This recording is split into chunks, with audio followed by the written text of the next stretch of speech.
పాకిస్తాన్ ఉగ్రదాడికి నిరసనగా సిటీ అంతటా కొవ్వొత్తుల ర్యాలీలు నిర్వహిస్తున్నారు పబ్లిక్. పహల్గాంలో అమాయక టూరిస్టులపై ఉగ్రవాదులు దుశ్చర్యకు పాల్పడ్డారని మండిపడుతున్నారు. ఘటనలో చనిపోయిన భారతీయుల ఆత్మ శాంతి చేకూరాలని రంగారెడ్డి జిల్లా ఎల్బీనగర్ సెగ్మెంట్ పరిధిలోని మన్సూరాబాద్లో క్యాండిల్ ర్యాలీ తీశారు స్థానికులు. సహారా రోడ్లోని వివేకానంద మార్గ్ వరకు మహిళలు, యువకులు జాతీయ జెండాలతో ర్యాలీలో పాల్గొన్నారు. పాకిస్తాన్కు వ్యతిరేకంగా నినాదాలు చేశారు.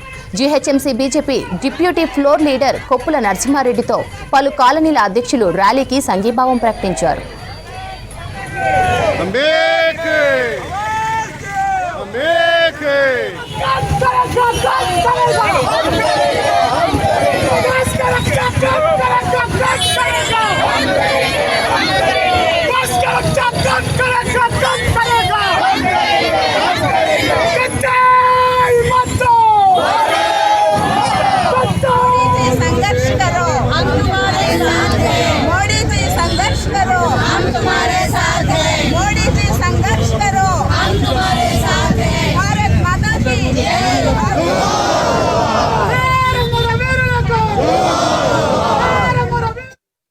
ఈరోజు కాశ్మీర్లో జరుగుతున్నటువంటి సంఘటన ప్రశాంత వాతావరణం వచ్చింది. 370 ఆర్టికల్ అయిపోయింది.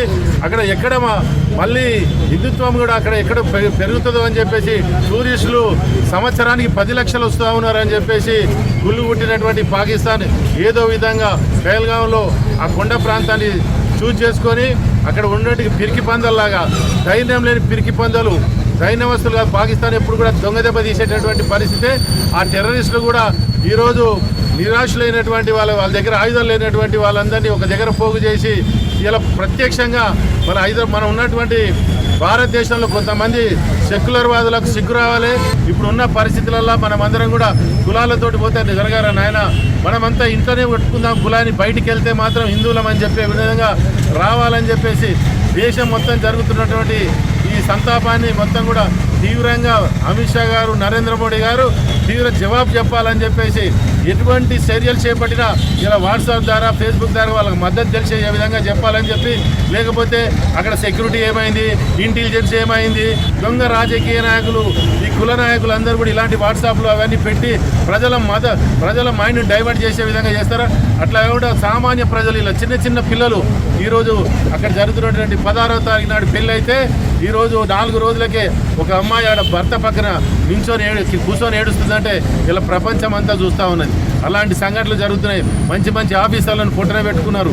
ఇంత దౌర్భాగ్య పరిస్థితి ఇలా పాకిస్తాన్ చేసింది. పాకిస్తాన్కి తగిన మూల్యం చెల్లించుకోవాల్సిందిగా మన దేశంలో ఉన్నటువంటి ప్రధానమంత్రి పూర్తి స్వేచ్ఛ ఇచ్చే విధంగా దేశమంతా ఆయనకు సపోర్ట్ చేసి ఆయన ఏ చర్య చేపట్టినా కూడా మద్దతు తెలిసే విధంగా రాజకీయ నాయకులు కూడా ఉండాలని చెప్పి, ఏ రాజకీయ నాయకుడు అన్నా రోడ్ల మీదకి వచ్చేసి ఇది అట్లా కాదు ఇట్లా కాదంటే చెప్పులతోటి కొట్టే విధంగా కూడా ప్రజలు తిరగబడే పరిస్థితి వచ్చిందని చెప్పి తెలియజేసుకుంటూ